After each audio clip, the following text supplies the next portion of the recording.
এই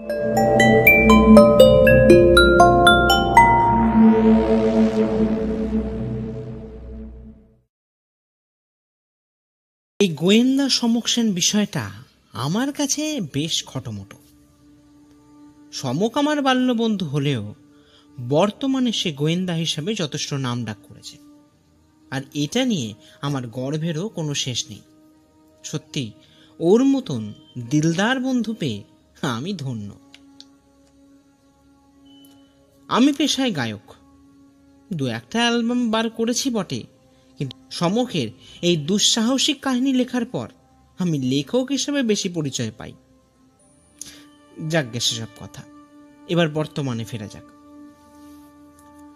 আজ সকাল থেকে টিপটিপ করে বৃষ্টি পড়ছে। দীর্ঘ গরমের পর এই একদিন ব্যাপী বৃষ্টিতে মনটা চাঙ্গা হয়ে যাচ্ছে। সমক সকাল থেকে জানলার দিকে মুখ করে ইজি চেয়ারে হেলান দিয়ে বসে আছে, আর আমি একবার ওকে দেখছি আর একবার নতুন গান লেখার চেষ্টা করছি। সত্যি এই মনোরম পরিবেশে একখানা গান লিখে নামাতে পারলে মন্দ হয় না, কিন্তু যতবারই গান লেখার চেষ্টা করছি ততবারই সে বৃষ্টি মাখা আরেকটা দিনের কথা মনে পড়ে যাচ্ছে। চলুন সেটা আগে বলে ফেলি। যতই হোক, সমক সেনের মস্তিষ্কাসুরের কেরামতি ঘটনা ফেলে রাখা ভালো নয়। সেদিন এইভাবেই সকাল থেকে বৃষ্টি পড়ছে। মোবাইলটা খুলে দেখলাম কাল থেকে আকাশ পরিষ্কার দেখাবে, তাই দিনুকে বলে দুপুরের জন্য খিচুড়ি আর বেগুন ভাজার ব্যবস্থা করে সমকের সাথে আড্ডা দিচ্ছি। সমকের নিজের বলতে ওর একমাত্র পিসি আছেন, তিনি থাকেন দেশের বাড়িতে, আর এই কলকাতা শহরে আমি হলাম ওর একমাত্র নিজের লোক। সকাল থেকেই এইদিক ওদিকের কথা বলছি আর ল্যাট খেয়ে যাচ্ছি। হঠাৎ আমাদের আয়েশের বিলাসিতা কাটল দরজার কলিং বেলের আওয়াজে।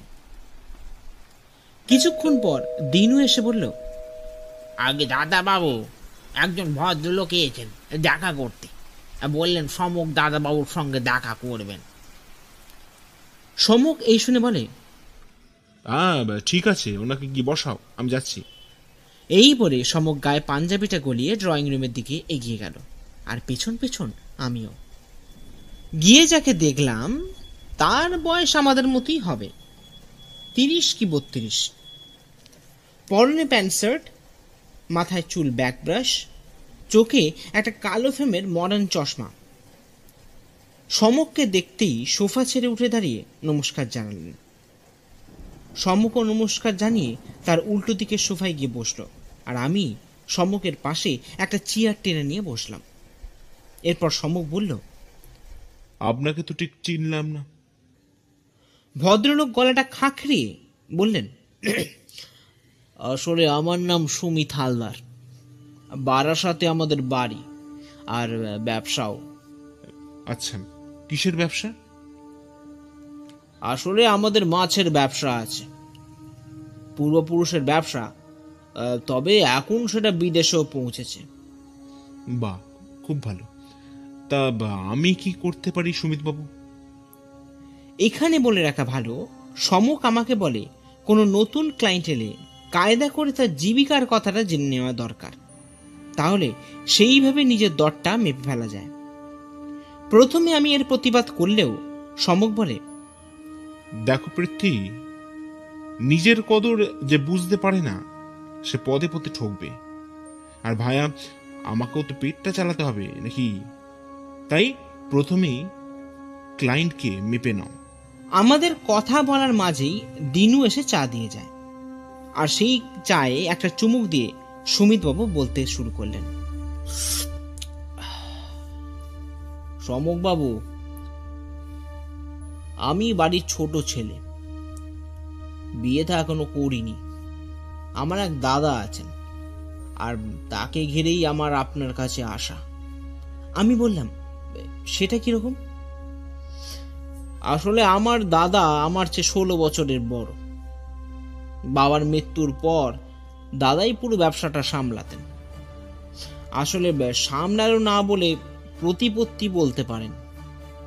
দাদা ব্যবসাটাকে বিদেশের বাজারে পর্যন্ত নিয়ে যেতে পারে। তা সমকবাবু এরকম করেই দিনটা ভালোই কাটছিল। এরই মধ্যে আমার বয়স যখন 10 তখন দাদা বিবাহ করেন। আমার বউঠানও অত্যন্ত ভালো মানুষ, আমাকে নিজের সন্তানের মতন ভালোবাসতেন। মাকে আমরা ছোটবেলাতেই হারাই, কিন্তু আমার বউঠান মার জায়গাটা পূরণ করে দেন। সত্যি এত ভালোবাসা। এই বলে ভদ্রলোক চোখের জল মুছলেন। সমক এবার জিজ্ঞাসা করল, আপনার বউঠান ছিলেন মানে? এটার জন্যই তো আপনার কাছে আসা সমকবাবু। মানে? আসলে গত 2 সপ্তাহ হলো আমার বউঠান মারা গেছেন, কিন্তু আমার মনে হয় তার মৃত্যুটা স্বাভাবিক নয়। কেন এরকম বলছেন কেন? আসলে বউঠান মারা যান সাপের দংশনে, মানে ডাক্তার তো তাই বলে।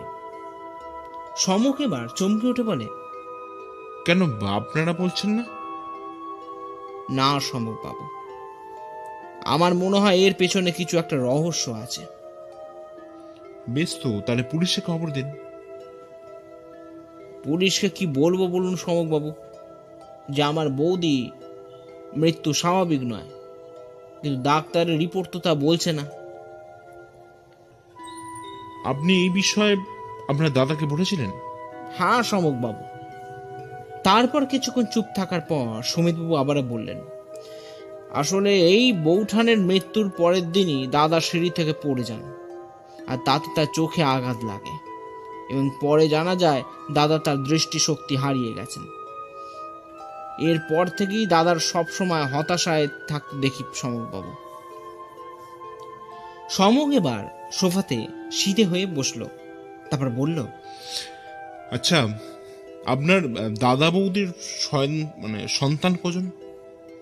তারা কিছু জানে এই বিষয়ে? আসলে তেনারা নিঃসন্তান, আমাকেই তাদের সন্তানের মতন করে মানুষ করেন। এবার সমক নিজের সোফায় হেলান দিয়ে বলল, সবই তো বুঝলাম সুমিত বাবু, কিন্তু আমি তো এ ধরনের কেস নিই না। দেখুন মিস্টার সেন, আপনি না বলবেন না, অনেক আশা নিয়ে আপনার কাছে আসা। আমার মাতৃতুল্য বউঠানের মৃত্যুর কিনারা করুন সমকবাবু। সমক এবার একটা দীর্ঘশ্বাস ছেড়ে বলল, দেখুন সুমিত বাবু, আমি এ ধরনের কেস কিন্তু নিই না, কিন্তু এই মাতৃহারা সন্তানের আর যে আমি ফেলতেও পারছি না, তাই। আমাকে বাঁচালেন মিস্টার সেন। দেখুন, এখানে বসে কিছু বলা যাবে না সুমিত বাবু। কাল বরঞ্চ আপনাদের বাড়ি আমরা যাব। বেশ, তো তাহলে কাল সকাল 8টায় আমি গাড়ি পাঠিয়ে দিচ্ছি। সমক এবার মুচকি হেসে বলে, না না সুমিত বাবু, আমরা আমাদের নিজেদের গাড়িতেই যাব, আর আমাদের সঙ্গে কিন্তু আরো একজন যাবেন। আপনার কোনো প্রবলেম হবে না তো? কি যে বলেন সমক বাবু, আমাদের অত বড় বাড়ি লোক ছাড়া শ্মশানে পরিণত হয়েছে, আপনারা গেলে আমার ভালোই লাগবে। এরপর কিছু ভেবে নিয়ে সুমিতবাবু আবার বলেন, তাহলে একটা কাজ করুন, আপনারা কিছুদিন আমাদের বাড়িতে থেকে আসুন। এসে আপনাদেরও আনন্দ হবে, আর কাজেরও সুবিধা হবে, আর আমাদের ঘরগুলো নতুন মানুষ পেয়ে প্রাণ ফিরে পাবে। সমক একটু ভেবে বলে, বেশ, তাহলে ওই কথাই রইল। সুমিতবাবু বাইরে যেতে গিয়েও একবার থেমে গেলেন, তারপর পেছন ফিরে বললেন, আহা, এই দেখেছেন, এইটা দিতেই তো ভুলে গেছিলাম। এই বলে পকেট থেকে একটা সাদা খাম বার করে সম্মুখের হাতে দিলেন, তারপর বললেন, মিস্টার সেন, এটা আপাতত আপনি রাখুন, কাজ শেষ হলে বাকিটা আপনার ব্যাংক অ্যাকাউন্টে পাঠিয়ে দেবো। এই বলে ভদ্রলোক নমস্কার জানিয়ে চলে গেলেন। সম্মুখ সাদা খামটা একবার মাথায় ঠেকিয়ে বলল, মা, নাও বন্ধুবার, এবার মধুরঞ্জন বাবুকে জানিয়ে দাও।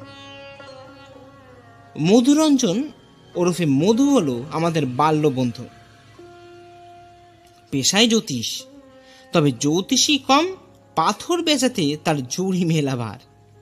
সমক মাঝে মাঝে বলে, সত্যি তোর মতন সেলসম্যান কি করে যে জ্যোতিষ হয়ে গেলি কে জানে। সকাল 7:25। আমাদের বাড়ির সামনে রাস্তা থেকে ক্রমাগত গাড়ির হর্ন দিয়ে চলেছেন মধুবাবু। আমরা তার গাড়ি কাছে আসতেই সে পেছনের সিটের জানলা থেকে মুখ বাড়িয়ে বলল, কিরি তোদের এত আসতে লেট? মানে তোরা না গোয়েন্দা? সত্যি টাইম ব্যাপারটা তোরা শিখলি না? সমক হেসে বলে, তাই জন্যই তো তোকে সঙ্গে রাখারে পাগল। এই কথা শুনে গদগদভাবে মধু বলে, বলছিস? আলবাত, তোকে ছাড়া আমরা অন্ধরে। আমাদের জিওবালেরনকে বুঝতে পেরে মধু বলল, বেশ, চল চল, বেশি তোল্লাই দিতে হবে না, অনেক দেরি হয়ে গেল। পথে যেতে যেতে আর তেমন কোনো কথা হয়নি। পেছনের সিটে আমি আর মধু বসি, আর সামনের সিটে সমক আর মধুর ড্রাইভার কেষ্টদা। রাস্তার দুধারে শোভা দেখতে দেখতে যাচ্ছি, আর মধু ওর হাতে একটা খাতে নিয়ে কি সব জ্যোতিষের বিচার করে চলেছে। আমি আর না জ্বালিয়ে জানলা দিয়ে তাকিয়ে থাকলাম সামনের দিকে। সমককে দেখলাম সামনে রাস্তার দিকে তাকিয়ে থাকলেও ওর চোখ দুটো অন্য কিছু খুঁজে চলেছে, সামথিং এলস। আমরা যখন বারাসাতে হালদার বাড়ির সামনে পৌঁছালাম তখন ঘড়িতে 10টা বেজে গেছে। রাস্তার জ্যাম কাটিয়ে আসতে আমাদের একটু দেরি হয়ে গেল। গাড়ি বারান্দায় গাড়ি থামতে মধু নেবে যেটা করলো, তার জন্য আমি বা সম কেউ প্রস্তুত ছিলাম না। মধু গাড়ি থেকে নেমে হালদার বাড়ির সৌন্দর্য দেখে বলে উঠল, ওরে পাস! এবার আপনারা ভাববেন এতে অস্বাভাবিক কি আছে। আসলে মধু এতটা জোরে বলে যে আমাদের জন্য দাঁড়িয়ে থাকা সুমিতবাবু অবধি সামান্য মুচকি হাসেন। তবে একটা কথা বলতেই হয়, এরকম বাড়ি এর আগে আমরা দেখিনি। বাড়ির গেট দিয়ে ঢোকার পর বিস্তৃত বাগান, তারপর দোতলা বাড়ি। আর সুমিতবাবুর মুখে শুনলাম পেছনে একটা নাকি পুকুরও আছে। সত্যি জমে যাবে। সমক এগিয়ে গিয়ে সুমিতবাবুর সঙ্গে আলাপ করায় মধুর সঙ্গে। মধু জ্যোতিষ জানলে তিনি বলেন, বাহ, ভালোই হলো, আমাদের একটা নতুন ব্যবসা চালু করার কথা ভাবছি। এবার মধুরঞ্জন বাবু যদি হ্যাঁ বলেন তাহলে এগোনো যায়। এটা শোনার পর মধু বলে, হ্যাঁ, আমি তো সাহায্য করার জন্যই আছি সুমিতবাবু, তবে এই পারিশ্রমিকটা সমকবাবুর সাথে জুড়ে দেবেন না কিন্তু। এটা শোনার পর সুমিতবাবু হো হো করে হাসতে থাকেন, কিন্তু আমি আর সমক একে অপরের দিকে তাকিয়ে থাকি। এরপর সমকের এক রামচিমটি খেয়ে মধু ঝিমিয়ে পড়ে। তারপর আমরা চলে আসি সুমিতবাবুর কাজের ঘরে। এই ঘরে তেমন কোনো জিনিস নেই, একটা টেবিল, তাতে ফাইলের পাহাড় আর কিছুটা বসার জায়গা। আমরা তিনজন একটা সোফায় গিয়ে বসি, আর সুমিতবাবু তার কাজের চেয়ারে গিয়ে বসেন। বেয়ারা এসে চা দিয়ে যাওয়ার পর সমক চায়ে চুমুক দিয়ে বলে, আচ্ছা সুমিতবাবু, আপনারা এই বাড়িতে মোট কজন থাকেন? ওই তো আমি, দাদা, চাকর বাকর সব মিলিয়ে ওই ধরুন না আমরা 6 জন মতন। আচ্ছা, সবাই কি বিশ্বস্ত? আগে হ্যাঁ সমকবাবু। বেশ। আচ্ছা, আপনার বৌদির কি নাম ছিল যদি বলেন আর কি? রত্না হালদার। কেন বলুন তো সমকবাবু? আমি অবাক হয়ে বললাম, রত্না হালদার মানে বিখ্যাত কাব্যিক রত্না হালদার? সুমিতবাবু মুচকি হেসে বললেন, পৃথ্বীজিৎ বাবু, উনি কবিতা লিখতেন। সমক এবার আমার দিকে ফিরে প্রশ্ন করলো, তুমি চিনতে নাকি বৃত্তি? আরে হ্যাঁ, আরে আমি তোকেও ওনার লেখা পড়ে শুনিয়েছি, মনে নেই? অভিযাত্রী। সমক কিছুক্ষণ ভেবে বলে, আরে হ্যাঁ হ্যাঁ, তাই তো, আমিও তো শুনেছিলাম। তাহলে তো অত বড় লেখিকার মৃত্যু রহস্য উদ্ঘাটন করতেই হচ্ছে। মানে উনি কি কোনো জ্যোতিষ দেখাননি? তাহলে এত বড় বিপদ? বলে উঠল বিখ্যাত জ্যোতিষবিদ মধুরঞ্জন সোম। আগে হ্যাঁ, দেখিয়েছিলেন। তারা বলেছিলেন একটা বিপদ আছে। আর আর কি? বলে উঠল সমক। আর বলেন গৃহের অশান্তির কারণে সংসারে শান্তি থাকবে না। আপনারা এসব মানেন নাকি? সুমিতবাবু এবার একটা দীর্ঘশ্বাস ফেলে বললেন, আসলে বেশ কিছু ঘটনা ঘটার পর জ্যোতিষ শাস্ত্রটা মানতে বাধ্য হই মিস্টার সেন। কিরকম? আসলে দাদাকে বলেন তাদের সন্তান হবেন না, হয়নি। আর বৌঠানকে বলেন দংশনে সব শেষ হবে। আর দেখুন সেই দংশনেই। এই বলে চুপ করে গেলেন সুমিত হালদার। বেশ, চলুন এবার আপনার দাদার সঙ্গে একটু আলাপ করা যাক। এরপরই আমরা চলে আসি বাড়ির পেছনের দিকে পুকুরের ধারে। সুমিতবাবু আমাদের বলেন দিনের এই সময়টা সুমিতবাবুর দাদা মানে সুজয়বাবু এই পুকুর ধারেই থাকেন। পুকুর ধারে আসতে লক্ষ্য করি একজন বয়স্ক ভদ্রলোক গায়ে শাল জড়িয়ে বসে আছেন। পেছন ফিরে বসে থাকায় তার মুখটা তো আমরা দেখতে পাইনি। সামনে যেতেই সুমিতবাবু দাদাকে ডাকতে দেখলাম ভদ্রলোক নিজের কালো চশমা চোখ থেকে সরিয়ে চোখের জল মুছে দিলেন। মধু একবার আমার হাতে খোঁচা মারল। বুঝলেন ব্যাপারটা মধুও লক্ষ্য করেছে। সুমিতবাবু এরপর আমাদের পরিচয় করিয়ে দিলেন তার দাদা সুজিত হালদারের সঙ্গে। ভদ্রলোক প্রথমে চুপ থাকেন, তারপর কর্কশ গলায় বলেন, আসলে সমকবাবু, আমি এসবে তেমন কোনো সন্দেহের জিনিস চোখে দেখছি না। পাশ থেকে মধু চাপা গলায় আমার কানে কানে বলে উঠল, মানে চোখে পড়বে কি করে? দেখতে পেলে তো পড়বে। আমি এক জোরে গোঁত্তা মারলে সে চুপ করে যায়। সমক এবার বলে ওঠে, দেখুন সুজিত বাবু, আপনার ভাইয়ের সন্দেহ হয়েছে যে তার বৌঠানের মৃত্যুটা স্বাভাবিক নয়। এবার আপনি কি চান না যে এই সন্দেহের নিরাকরণ একটা হোক? এরপর ভদ্রলোক যা বললেন তার সঙ্গে কেসের কি সংযোগ আছে তা বুঝলাম না। তিনি বললেন, মানুষের সবচেয়ে দামি জিনিস কি জানেন গোয়েন্দা বাবু? পেছন থেকে আমাদের অবাক করে মধু বলে উঠল, মানে কি আরো হবে? এত সহজ ব্যাপার, টাকা। সুজিতবাবু ভৎসনা হাসি হেসে বললেন, না। তারপর সমক বলল, তাহলে? চরিত্র মিস্টার সেন, চরিত্র। এই বলে সুজিতবাবু উঠে ঘরের দিকে যেতে লাগলেন। সমক পেছন থেকে ওনাকে বলে, এটা বলার কারণটা কি সেটা তো বলে যান সুজিত বাবু।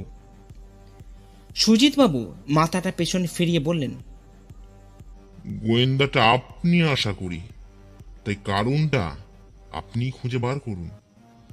আর হ্যাঁ, এই দিকটা সাপের খুব উৎপাত আছে সমকবাবু, তাই তাড়াতাড়ি ঘরে চলে যান, নাহলে বিপদে পড়বেন।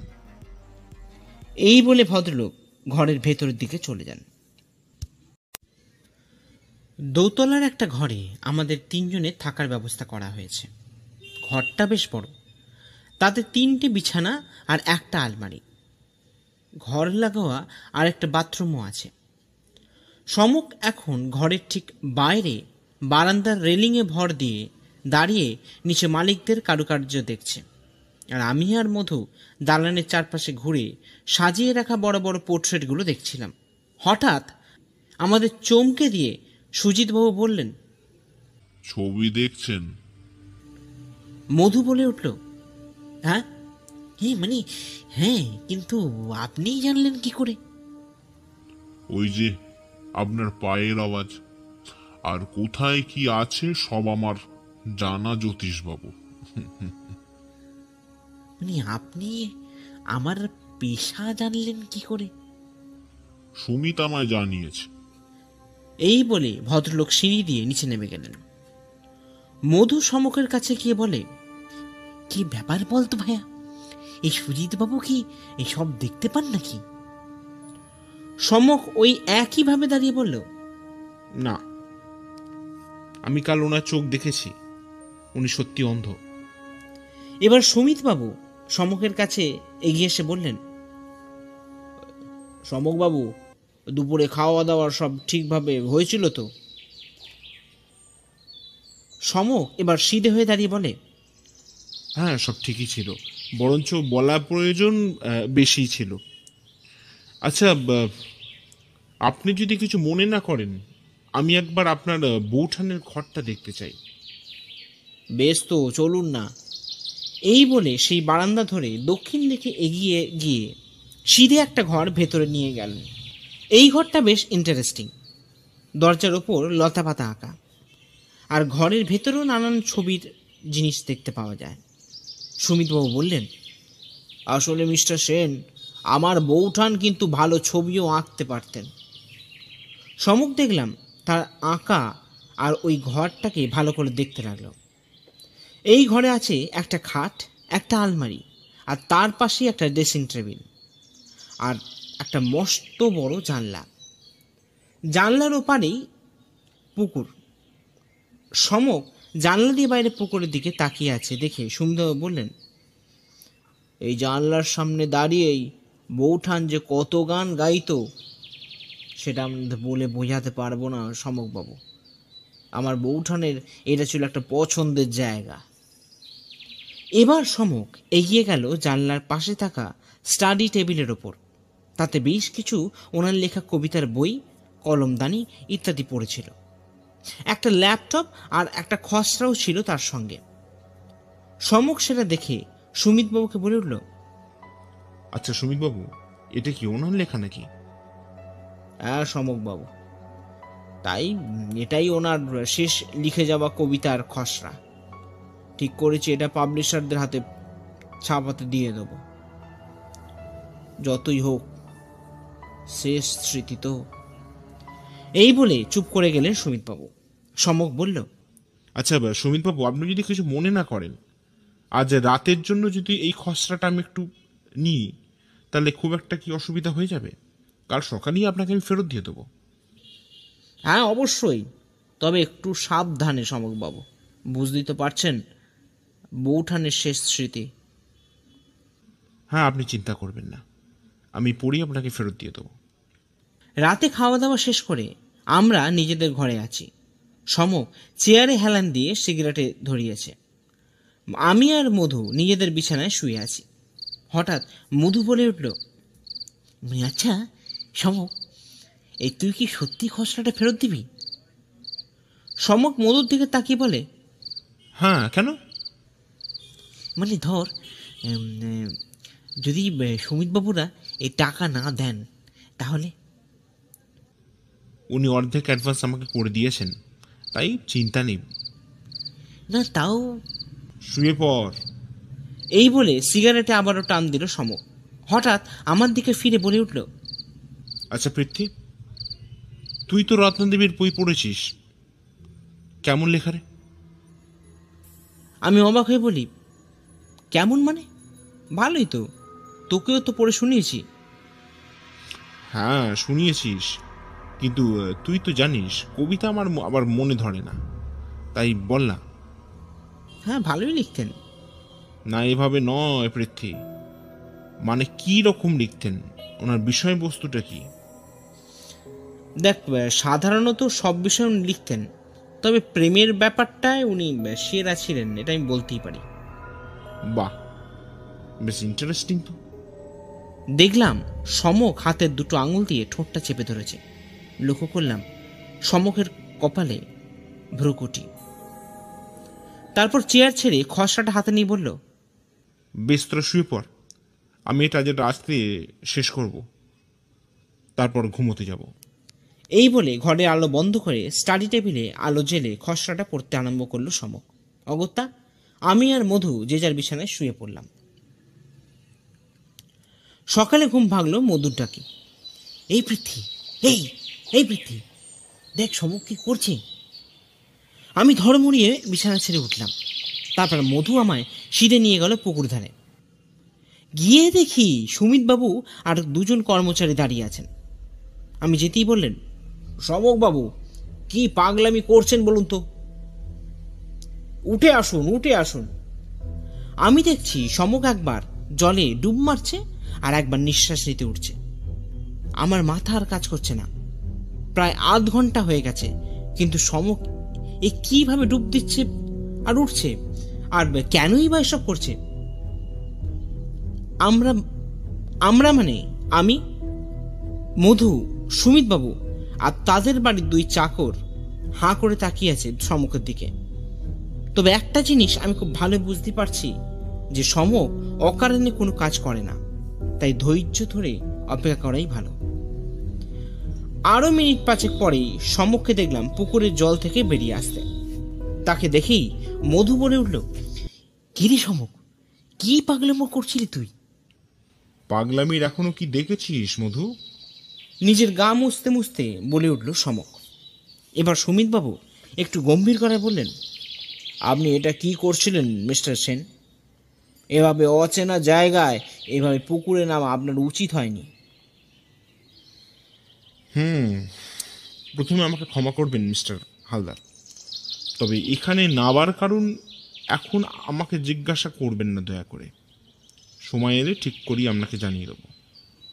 বেশ বেশ, ঠিক আছে, আপনি বরঞ্চ জামা কাপড় পাল্টে আসুন, তারপর ব্রেকফাস্টে আপনাদের সঙ্গে দেখা হচ্ছে।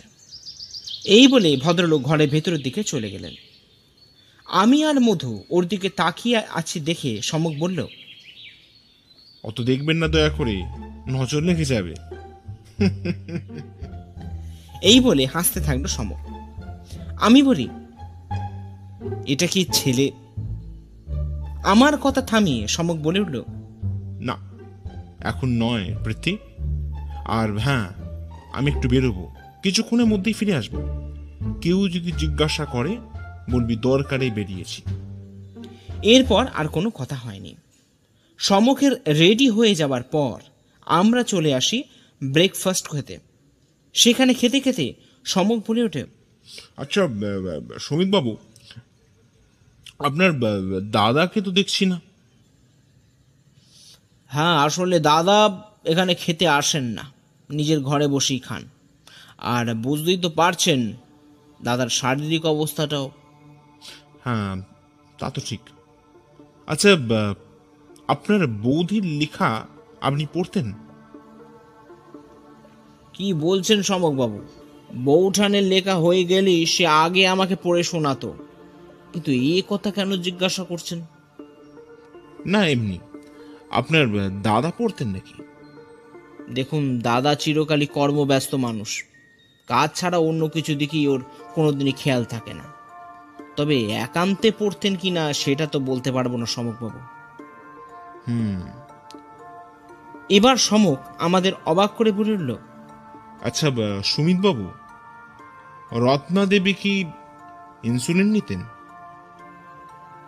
আপনি জানলেন কি করে মিস্টার সেন? না, সেরকম কিছু নয়। আসলে রত্না দেবীর স্টাডি টেবিলের পাশে থাকা ওয়েস্ট ডাস্টবিনে ইনসুলিনের প্যাকেট দেখতে পাই, তাই। হ্যাঁ, আপনি ঠিকই ধরেছেন সমকবাবু, বৌঠানে ব্লাড সুগার ছিল। বেশ। এরপর আর কোনো কথা হয়নি। সমক খাওয়া দাওয়া শেষ করে বেরিয়ে পড়ে। অগত্যা আমি আর মধু বাড়িটা ঘুরে দেখতে থাকি। বাড়ির সামনে বাগানে আমি আর মধু একটু হাঁটাহাঁটি করতে থাকি। হঠাৎ মধু আমায় বলে, মানে আচ্ছা প্রীতি, তোর আজকের ঘটনাগুলো কিরকম অদ্ভুত লাগছে না? আমি বললাম, কিরকম বলতো? না, ওই একটা। এবার আমি মধুর মুখে হাতটা চাপা দিলাম। দূরে পুকুর পাড়ে দেখতে পাই সুজিতবাবু তার মালির সঙ্গে কথা বলছেন, আর পুকুরের দিকে হাত দেখিয়ে কি যেন বলছেন। মধু আমার কানে কানে বলে উঠল, কি ব্যাপার বলতো ভাইয়া? মানে কেমন এই রাহুর দশা ঠেকছে? কিচ্ছু বুঝতে পারছি না রে মধু, এখন অপেক্ষা করা ছাড়া কোনো উপায় নেই, তাই সমকের জন্য অপেক্ষা কর। সমক যখন বিকালে ফিরল তখন ঘড়িতে 8টা বেজে গেছে। এরই মধ্যে সুমিতবাবু দুবার এসে খোঁজ নিয়ে গেছেন। সমক আসতে মধু প্রশ্ন করল, এই কি রে বেটা, আমাদের একা রেখে তুই এই পগার পার? এখনই কি পগার পার দেখলি মধু? খেলা এখনো অনেক বাকি। এবার আমার দিকে তাকিয়ে সমক বলল, পৃথ্বী, তুই সুমিত বাবুকে বল বাড়ির সব লোকেদের নিয়ে নিচে ড্রয়িং রুমে অপেক্ষা করতে। আর সবাই মানে কিন্তু সবাই। মানে কিন্তু এই ডিনারটা করে নিলে হতো না ভাই? করুণ শুনে বলে উঠল বিখ্যাত জ্যোতিষী মধুরঞ্জন সোম। না রে মধু, আগে যে কাজটার জন্য এখানে এলাম সেটা আগে শেষ করি। আর হ্যাঁ, জামা কাপড়গুলো এখনই গোছগাছ করে নে। আমি বললাম, এনি প্রবলেম সমক? বিস্তর সমস্যা ভায়া পৃথ্বী, যতদূর মনে হয়। এই বলে চুপ করে গেল সে। আমি দেখলাম সমক এখন কোনো উত্তর দেবে না। সমক এবার সিগারেট ধরিয়ে বারান্দার পাঁচিলে ভর দিয়ে দাঁড়ালো। মধু এবার আমায় বলল, এ কি ব্যাপার বলতো পৃথ্বী? আমি বললাম, যাই ব্যাপার হোক, তবে এটা বেশ বুঝতে পারছি ব্যাপারটা বেশ গুরুতর। আমি আর মধু লক্ষ্য করলাম পূর্ণিমার চাঁদের আলোর মতন সমকের মুখটা জলজল করছে। ওর মনে যে কী রকম যুদ্ধ চলছে সেটা বলে দিতে হয় না। এখন খালি সময়ের অপেক্ষা, ব্যাস। তারপরে এক চরম সত্যের সম্মুখীন হব আমরা।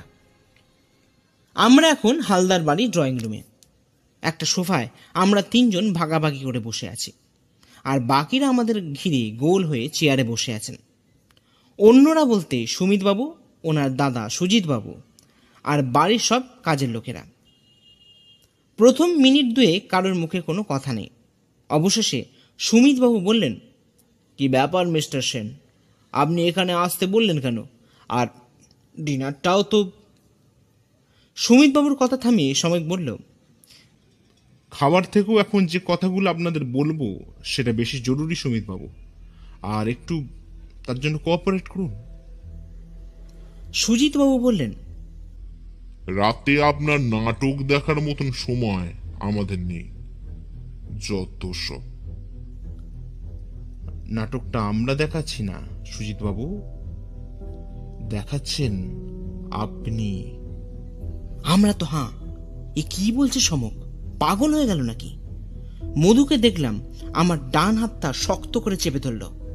এবার সুমিতবাবু বলে উঠলেন, কে সব যা তা বলছেন সমকবাবু? আপনাকে রহস্যের সন্ধান করতে বলেছি বলে আপনি আমার দেবতুল্য দাদাকে অপমান করতে পারেন না। মনে রাখবেন, এই হালদার বাড়ি কর্তা উনি। সমক এবার বলে, আমাকে ক্ষমা করবেন সুমিতবাবু, কিন্তু সত্যিটা জানলে আপনিও হয়তো। কেসের সত্যি? এবার সমক সুজিতবাবুর দিকে এগিয়ে গিয়ে বলল, কি সুজিতবাবু, সত্যিটা আপনি বলবেন না আমি? কি যা তা বলছেন সমকবাবু, আপনি কিন্তু আপনার এখতিয়ার ভুলে যাচ্ছেন।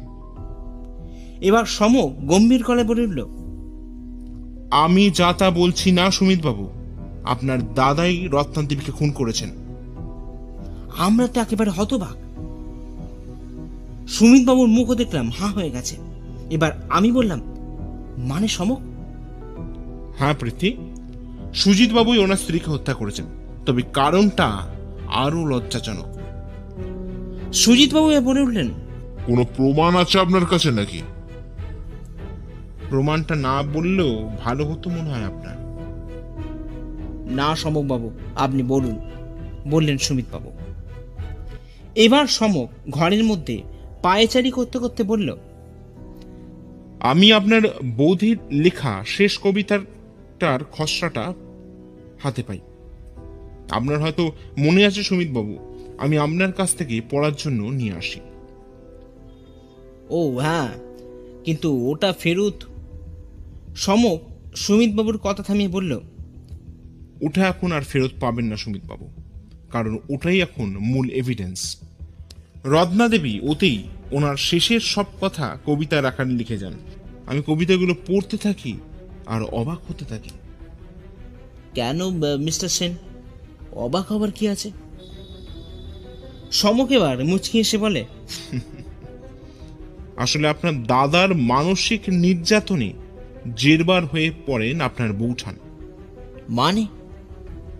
আসলে আপনার দাদার সন্দেহ করতে থাকেন যে আপনার সাথে রত্নাদেবীর একটা প্রেমজ সম্পর্ক গড়ে উঠেছে, আর তাতেই বারবার অশান্তি করতে থাকেন সুজিতবাবু। রত্নাদেবী তার লেখাতে এটাও লিখেছেন যে তিনি বেঁচে থাকতে চাইছেন না। যাকে সন্তানের নজরে দেখেন তার সাথে এই বদনাম তিনি মেনে নিতে পারছেন না। কি সুজিত বাবু, আমি ঠিক বলছি তো? সুজিত বাবু এবার চেঁচিয়ে বললেন, আপনি ঠিকই বলেছেন। চরিত্রহীন মহিলা, বিয়ের আগেও বহু সম্পর্ক ছিল ওর। এখন আমার ভাইয়ের। এই বলে চুপ করে গেলেন সুজিত বাবু। সুমিত বাবুর এবার চোখ মুছতে মুছতে বললেন, কিন্তু বৌঠান তো সাপের কামড়ে মারা যান মিস্টার সেন। একেবারেই নয় মিস্টার হালদার, আপনার সন্দেহটা একেবারে উড়িয়ে দেবার মতন নয়।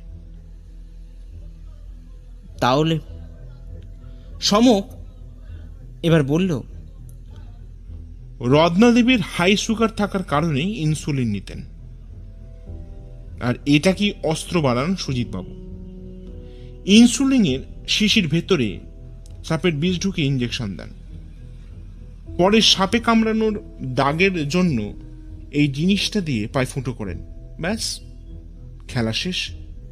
এই বলে সমক তার পকেট থেকে একটা জ্যামিতি বক্সে থাকা কম্পাসের মতন দেখতে দুদিক সুচালো জিনিস পাস করলো। এবার মধু প্রশ্ন করলো, ভাই সমক, এটা পেলি কোথা থেকে? সমক মুচকি হেসে বলে, সেদিন আমি পুকুরে অনেকবার ডুব দিয়েছিলাম, মনে আছে? হ্যাঁ। ওটা বার করার জন্যই আমি ওখানে ডুব দিই। অনেক খোঁজার পর ওটাকে খুঁজে পাই। আমার ধারণা ছিল ওটা দিয়ে আঘাত করে ওটা জানলা দিয়ে পুকুরে ফেলে দেন সুজিত বাবু, এবং ওনার এইসব কাজের সঙ্গে আপনাদের বাড়ির মালিও কিন্তু জড়িত হয়ে থাকতে পারে। এবার সবটা আপনার ওপর সুমিত বাবু। এতক্ষণ সুমিত বাবু মাথায় হাত দিয়ে বসেছিলেন। এবার বললেন, আমি কিছু ভাবতে পারছি না সমক বাবু, তবে এটা বলতে পারি, ঈশ্বর দাদাকে যথেষ্ট শাস্তি দিয়েছেন। বৌঠানের মৃত্যুর পরদিনই দাদা দৃষ্টিশক্তি হারান, এবার আমাকেও হারাবেন। সুজিত বাবু আবেগ ভরে বলে উঠলেন, মানে কি করবি ভাই? না দাদা, এই মুখ দিয়ে আমাকে ভাই বলে ডেকো না। তুমি আমার বৌঠানকে মারোনি, মেরেছ আমার মাকে, আর তার জন্যই আমি এ বাড়ি ছেড়ে চলে যাব। তুমি থাকো তোমার এই বাড়ি নিয়ে, আমি তোমাকে পুলিশও দেব না। তিলে তিলে নিজের পাপের দংশনে শেষ হবে তুমি।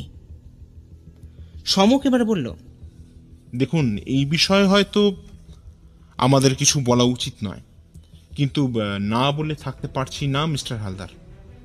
আপনার দাদা যথেষ্ট শাস্তি পেয়েছেন, অন্তরের দংশনে উনি মর্মাহত, তাই আপনি ওনার সঙ্গেই থাকুন।